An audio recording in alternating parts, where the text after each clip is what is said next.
Sa mga mag-asawa po, sa lahat ng magulang na naririto, kasama natin kahit sa online service, huwag mo nang intayin na pasahihin pa kayo ng iba. Kayo ang gagawa ng ikasisiyan nyo sa buhay kung paanong kayo rin naman ang gagawa ng ikalulungkot nyo sa buhay.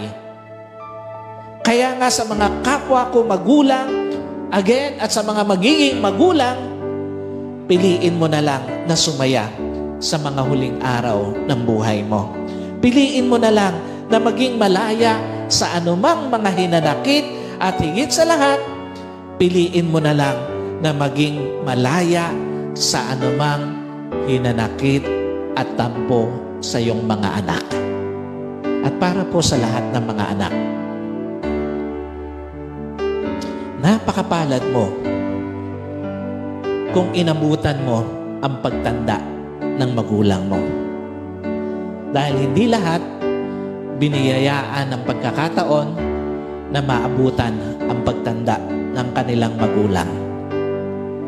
Kaya nga, sana sa pagtanda ng iyong magulang, huwag mong pagkaitan ng panahon ang iyong magulang.